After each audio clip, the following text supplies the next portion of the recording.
Hello, everyone. Welcome to Sabbath School Gems, where each week we showcase key concepts from this week's Seventh-day Adventist Sabbath School lesson. Hello, everyone, and welcome to another episode of Sabbath School Gems.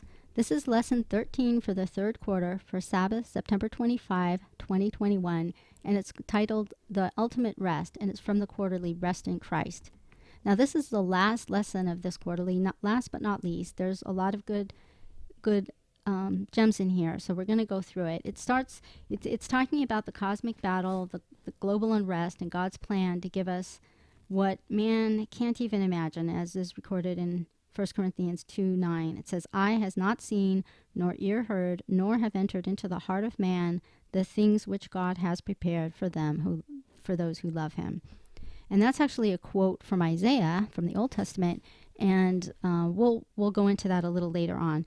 But speaking of Isaiah, if we really want a picture of the beautiful, what God has in store for us, that is found in Isaiah, starting like in chapter 60 to the end. And I think maybe we'll have a separate podcast for that, just maybe some special edition for the end of this quarter or something. But because it's just so beautiful, I encourage you to read it, especially chapter 60 and 61 is just filled with beautiful adjectives, just adjective after adjective after adjective, just the beautiful things that God has in store for us. So yeah, I think we'll do a separate podcast on that one. And there's some beautiful things, even in Isaiah 65 as well.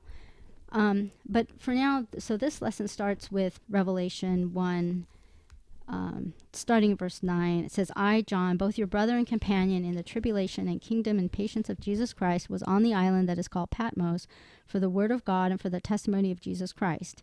I was in the Spirit on the Lord's day, and I heard behind me a loud voice as of a trumpet, saying, I am the Alpha and the Omega, the first and the last. And what you see, write in a book, and send it to the 7 churches which are in Asia, to Ephesus, to Smyrna, to Pergamos, to Thyatira, to Sardis, to Philadelphia, and to Laodicea." And we see that God actually reveals what's going to happen in all these churches, and then he gives him a vision of the new earth. And that's, if you go further in Revelation 21, it says, "And now I saw a new heaven and a new earth, for the first heaven and the first earth had passed away, and there was no more sea. Then I, John, saw the holy city, the new Jerusalem, coming down out of heaven from God, prepared as a bride adorned for her husband. And I heard a loud voice saying from heaven, saying, Behold, the tabernacle of God is with men, and he will dwell with them, and they shall be his people. God himself will be with them and be their God." Now this language is the covenant language, like we studied last quarter. This is it. If you just hear and obey my voice, I will be your God and you will be my people. That's the covenant. And so we hear this covenant language here now. So this is the fulfillment of the covenant. This is the bride adorned for her husband coming to join with this beautiful covenant union. This is what God is promising. So this is the ultimate rest, I guess, is what the lesson is bringing this out. But so he is seeing this vision. It says, "And God will wipe away every tear from their eyes. There shall be no more death, no sorrow, nor crying. There shall be no more pain, for the former things have passed away. Then he who sat on the throne said, Behold, I make all things new. And he said to me, Write, for these words are true and faithful. And he said to me, It is done. I am the Alpha and the Omega, the beginning and the end. I will give of the fountain of water of life freely to him who thirsts.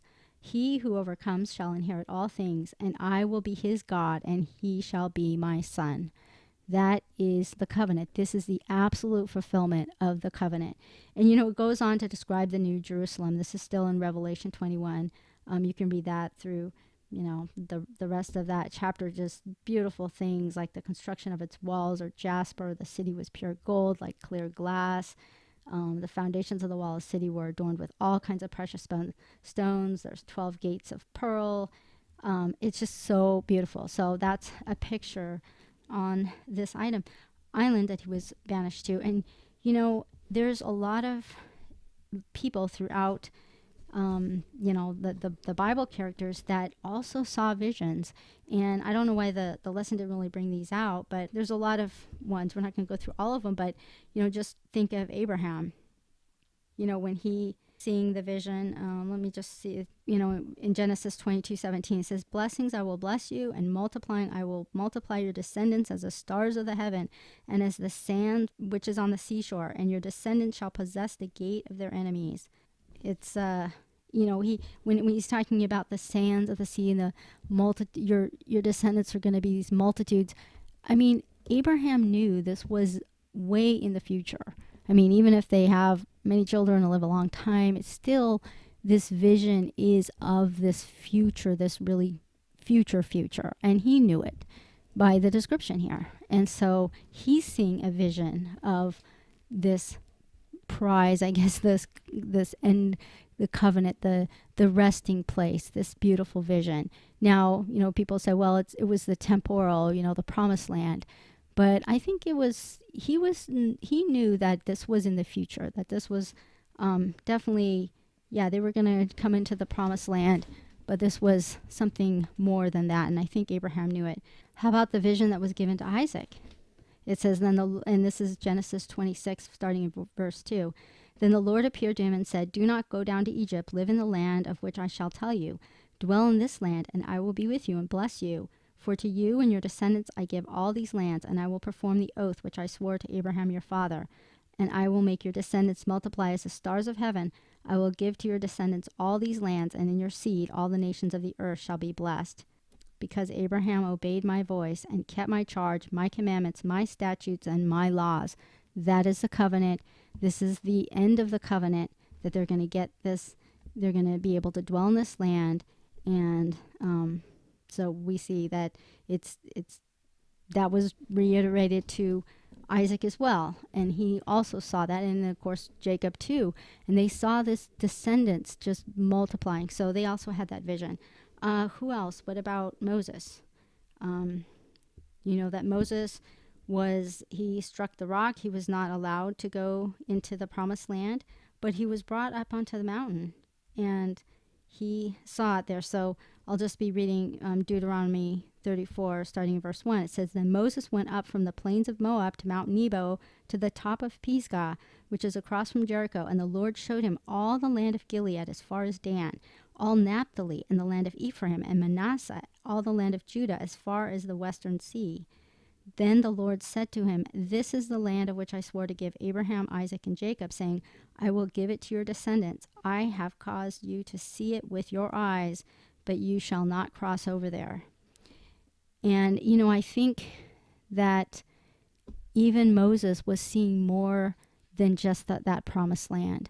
He was pretty distraught, and he did a lot to bring the children of Israel out of Egypt and to stand up for them and stick up for them and try to, have God, be an intermediary for them because they didn't want to deal directly with God. He went through so much, and yet, okay, he struck the rock. He got a little upset, and he doesn't get to go in.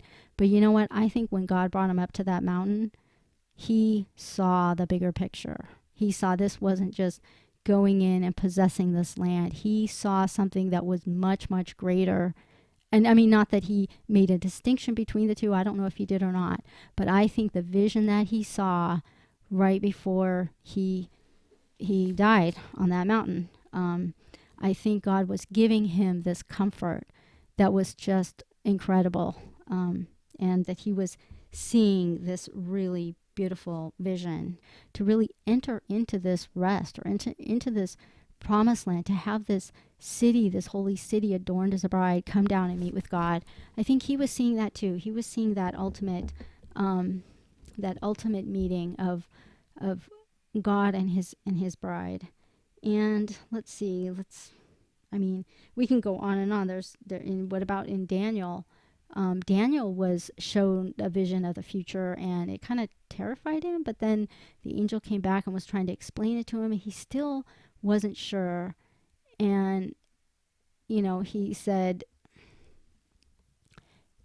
this is reading in Daniel 12, although I heard, I did not understand. Then I said, my Lord, what shall be the end of these things?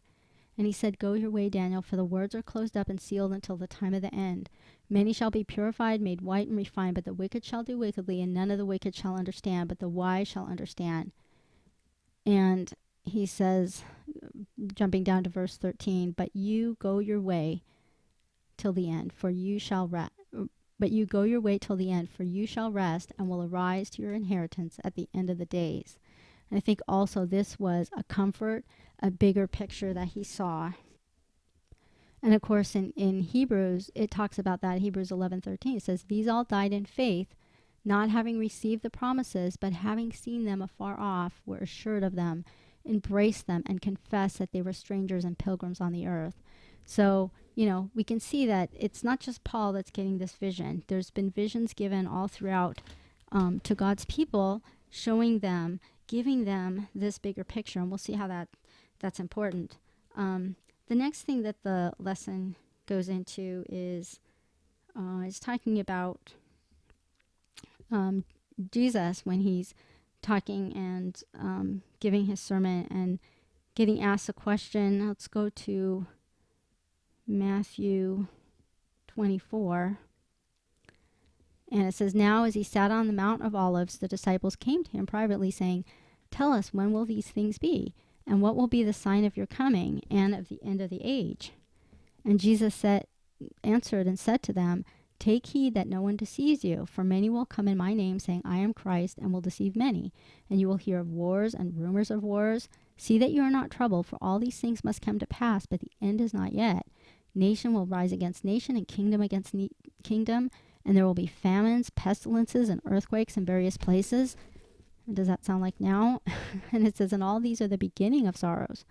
Then they will deliver you up to tribulation and kill you, and you will be hated by all nations for my name's sake. We see some people on the front lines that are kind of going through this right now. And then many will be offended, will betray one another, and will hate one another. Then many false prophets will rise up and deceive many. And because lawlessness will abound, the love of many will grow cold. But he who endures to the end shall be saved. And this gospel of the kingdom will be preached in all the world as a witness to all nations, and then shall the end come. We can see how following God doesn't necessarily mean that everything's going to be perfect down here, or that our life is even going to be somewhat easy. It could be very, very difficult. I think the lesson study authors maybe put this in so we can see that this is perilous times that precede these beautiful things, and maybe the reason why we need this vision. But, just speaking of perilous times, we can go to, I think this is actually brought up in Wednesday's lesson, but it kind of goes with this one. And that's Paul and his recollection of all the trials that he went through. That's recorded in 2 Corinthians 11, starting at verse 24. It says, From the Jews 5 times I received 40 stripes minus 1. 3 times I was beaten with rods. Once I was stoned. 3 times I was shipwrecked. A night and a day I have been in the deep. In journeys often, in perils of water, in perils of robbers, in perils of my own countrymen, in perils of the Gentiles, in perils in the city, in perils in the wilderness, in perils in the sea, in perils among false brethren, in weariness and toil, in sleepiness often, in hunger and thirst, in fastings often, in cold and nakedness. And, it kind of ends with this in verse 28. This is 2 Corinthians 11 and verse 28. And it says, Besides the other things, what comes upon me daily, my deep concern for all the churches. So he was talking, all the way up until verse 27. He's talking about all these physical things and physical perils. And then in verse 28, he's talking about, and then the mental anguish that he has because has this deep concern for all the churches. So he's going through, physical and mental, probably emotional. This is a stressful time. And I think the lesson brings out, how can we endure this, or how can we endure these end times, not be deceived, because it says, do not be deceived. All these prophets are going to come in my name. They're going to bring you up and torture you and everything. And so, that's really the question that's being brought out in this lesson. And we'll see that how can we have the patience of the saints? How can we keep all these, things? And I think there's 2 keys here, but I think one of them has to do with our our love of ourself. If you love your life, you are sure to lose it. What is that verse we can see in Luke 17:33? Whoever seeks to save his life will lose it, and whoever loses his life will preserve it. And I think it comes down to how willing we are to follow God and to see this larger picture. You know, this larger picture was what, Stephen saw when he got stoned. How did he endure that? He gazed up in heaven and saw the Jesus standing at the right hand of God. And he said, "Look, I see the heavens opened and the Son of Man standing at the right hand of God." That's how he endured it. And I think about the time of Nazi Germany, and there was, people that were going to the gas chambers. They were waiting in line, and there was little children that were orphaned, and who knows where their parents were, and they were scared and they were crying, and there was people that were gathering them up and comforting them as they themselves are going to the gas chambers. How do you do that? How do you give of yourself even at that last moment when you know your life is going to be snatched away? How do we give God the glory at that very these troublous times? The way it's done is we're seeing this bigger picture. We see the bigger picture, and we're not trying to just preserve our life. There's quite a few Christians that are into this. We're going to prepare, we're going to be preppers, or we're going to stockpile food or things like that. And, I think God wants us to listen to him when he says, go, come, whatever he tells us. But I think when we start having less faith in God and trusting more into ourselves, and okay, what can I do to survive all this? Well, I'm going to cling to the Sabbath no matter what, and all these things that we tell ourselves. And it's like, really what we need to be doing is developing a relationship with God so that we can hear him. So when he says go, you go. When he says come, you come. I have a lot of friends that have moved out of the city, and they always say, you're in the city, and we're in the country, you're in peril.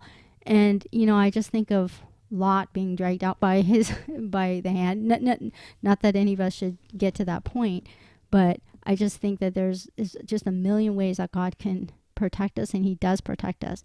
That one time that these people that are in the wilderness, they think they're gonna, or not the wilderness, but I mean they're outside the city, they think they're safe. Well, they sometimes go into the city. What if you go into the city at the wrong time? Right when something happens? And what if you're in the city, but you just happen to be traveling right at the right time when you're out of the city? I mean, there's just a lot of ways that God can protect us. And I think that when we start looking to him and listening to him when he tells us what to do, and we can hear his voice, that's when we're going to be safe. Not when we're trying to do everything to try to protect ourselves and think that we're going to somehow save ourselves. So I think that's the key to being able to weather all this, is just having that relationship with him and listening to him, and having that bigger picture. Because yes, things are going to get hard, and they're going to be difficult. Now, the other thing that is brought up in the lesson is the three angels' message. So let's just read through that. Now, that's in Revelation 14. Then I saw another angel flying in the midst of heaven, having the everlasting gospel to preach to those who dwell on the earth, to every nation, tribe, tongue, and people, saying with a loud voice, "Fear God, and give glory to him, for the hour of his judgment has come, and worship him who made heaven and earth, the sea, and the springs of water." And another angel followed, saying, "Babylon is fallen, that great city, because she has made all nations drink of the wine of the wrath of her fornication." Then an angel followed them, saying with a loud voice, "If anyone worships the beast and his image, and receives his mark on his forehead or on his hand, he himself shall also drink of the wine of the wrath of God, which is poured out full strength into the cup of his indignation. He shall be tormented with fire and brimstone in the presence of the holy angels and in the presence of the Lamb. And the smoke of their torment ascends forever and ever, and they shall have no rest, day or night, who worship the beast and his image, and whoever receives the mark of his name." So we see how this is in contrast.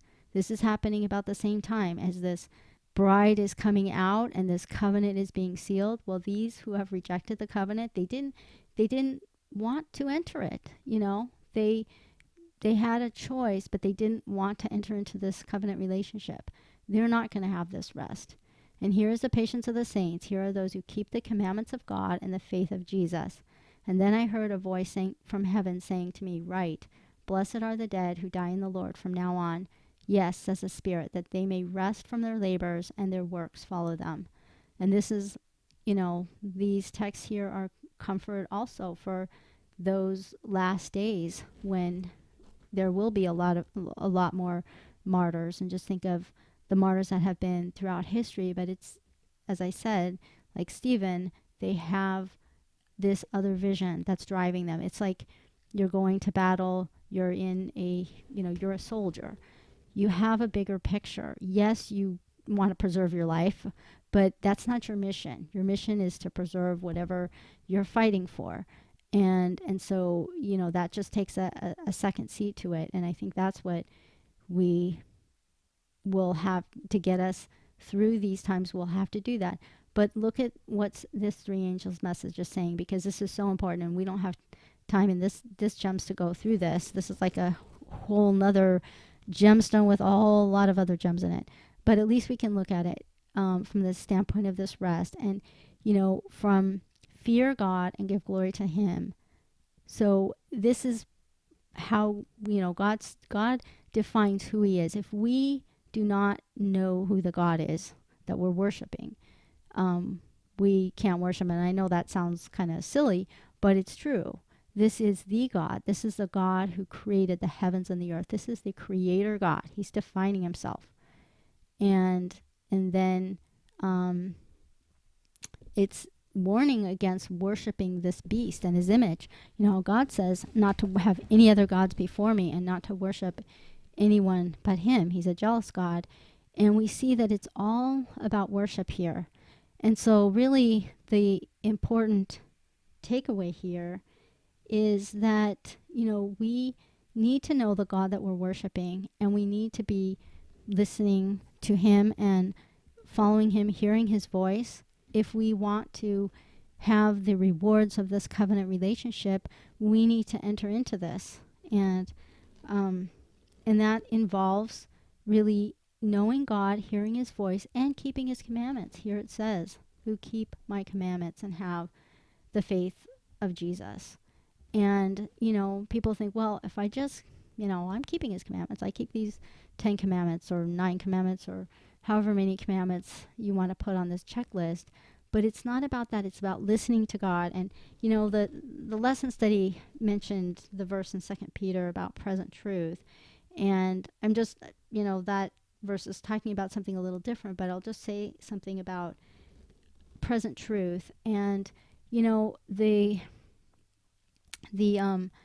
when we think about present truth, I think of the truth that God has revealed, because there is a truth, and I don't think it's changing, and it's not different now than it was back then, but there's different things that get revealed, and it's our reaction to those that matter. And you think of, the time of Martin Luther. They didn't know about, the things that, or they were just starting to get knowledge of, righteousness by faith and all these other concepts that were really buried in these traditions and stuff of the Catholic Church at the time. So they were starting to come out and see these things, and God's revealed things all throughout the ages. And Ellen White and the early Adventists, and discovering the Seventh-day Sabbath, and that is really, really a key item, because it points us to the Old Testament, and it points us to these. It points us to his commandments, to his statutes, his laws. When he was saying, hear my voice and do what I say, do these things. They're life to you. They're not commandments. They're not, are they binding? Everybody kind of says, well, are these binding? Do we have to do this? And that's not the right question. The question is, do you love God? If you love someone, you want a relationship with that person, you are going to do everything. You are going to find out what they want, and you are just going to do it with gusto, and you are just going to want to know more and more about them, and what you can do, what they're all about. And when God gave these, as you say, commandments or statutes, judgments, I mean, all these things, people just really dismiss them and say, well, they're all just, done away with, or, nailed to the cross or whatever. But, all these things that God gave were for their life. And so I just think, when I think about present truth, I think, what is God going to reveal to us? And what does he want us to do? What does he want us to learn about him and know about him in these times that we live that may be different? Yes, we need to learn all the things that were learned before. We can't just drop those.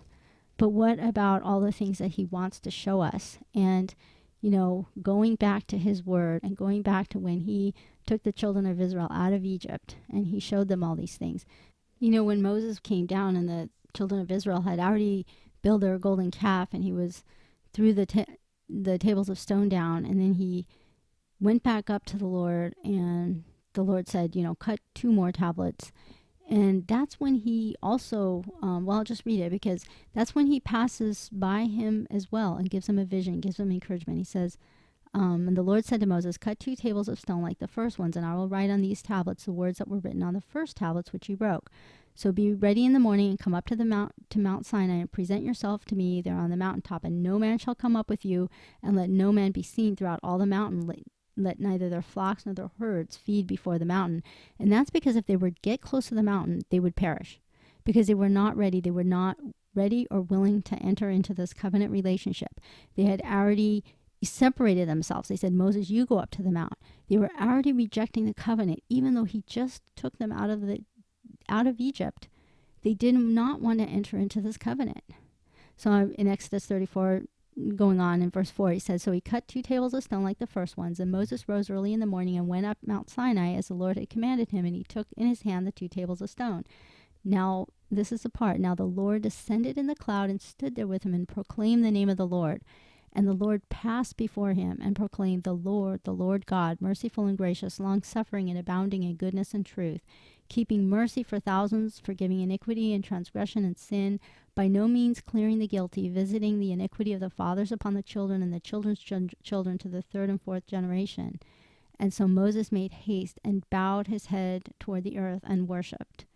And see, this is the he's passing before him, and he's showing him that if he wants to enter in this covenant. He wants to so bad. He's going to remake these tablets. He's going to remake them over and over and over again.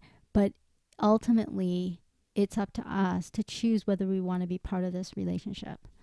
So, and, going back to that verse in Isaiah, I'll read again our memory verse, 1 Corinthians 2:9. It says, eye has not seen, nor ear heard, nor have entered into the heart of man the things which God has prepared for those who love him. But you have to realize that is quoting from Isaiah 64:3. Now, when we go to Isaiah 64:3, it says, when you did awesome things for which we did not look, you came down, the mountains shook at your presence. For since the beginning of the world, men have not heard, nor perceived by ear, nor has the eye seen any God besides you, who acts for the one who waits for him. So see, this reference that Corinthians is referring to when he says, eye is not seen nor ear heard, this reference back in Isaiah 64 is talking about, it's recalling this moment when Moses is on the mountain, and the mountains shook at your presence. And, men have never seen that the things that God was doing to them, he was offering this just miraculous deliverance out of Egypt with all the things that happened and all the things that he was showing them and all the things that he was doing for them. So that's what this text in Isaiah is saying. It's like it's saying there has never been another God. There's never been a God like you who worked these miracles and this deliverance and took your people out and gave them, all these instructions which are for their life. There's just never been anything like that. And so anyway, I just want to end with that. And just circling back around to, what we were I guess the questions at the end of the lesson, which says, how can we protect ourselves from, creating all these prophecies that maybe don't come true? How can we avoid the mark of the beast? And what should be our role in just spreading this message? And it all comes down to what was already mentioned, that, the only way we can protect ourselves from these false prophets and from, wanting to create prophecy in the future is just our attitude. Are we really having faith in God? Do we want to know how everything's going to happen so that we can prepare everything ourselves? Or do we want to get with God, find out what He has for us, what He wants us to be doing now, and what truths He wants us to be learning about, and what message we can have to share with others? And how firm that message is, and how that is it going to stand up in the face of tribulation when it's our life on the line? Do we believe in this enough that we will die for it? And people are clinging onto the Sabbath and saying, well, I'm not going to violate the Sabbath. Do we even know what keeping the Sabbath holy means? This is how we avoid these, creating prophecies or going after the latest, fear thing. We don't live in a life of fear. We don't try to figure everything out. God He wants to teach us. He wants to tell us. He's a God that likes to reason with us, and He's a God of information. He doesn't want us to be in the dark. He doesn't want, only the secret people that have this key that are going to know. He writes this stuff in the heavens, declare the glory of God. The firmament shows His handiwork. It's written all over the earth, and He wants us all to know how good He is. So I have said this before, I think, on this podcast, but we have two duties in this life, the way I see it. We need to make a choice. We need to make a choice whether we want to enter into this really intimate covenant relationship. It's not just I love God and everything. It's no, do you really love Him? Do you really want to follow Him and become one with Him? Do you want to live in His kingdom with all that you've seen, all the beauty that He shows in nature, everything? Do you really love Him and want to be one with Him and enter this covenant relationship and be an obedient, faithful wife, really? And the second thing we need to do once we make that choice, if we make that choice for God, we need to help others to see how wonderful God is, because Satan's job here, and he's got a lot of people that he can work through to really make it not black and white. Everything is gray. Everybody wants to gray everything out. There's no male and female. There's no black and white. Everything is just all gray. There's no truth. There's no error. It's just all kind of what you think. And that's Satan's work. He wants to gray everything, because when people are in gray, you don't know if you're going toward the light or not. It's real confusing. You're in gray. Did it get a little grayer? Did it get a little whiter or darker?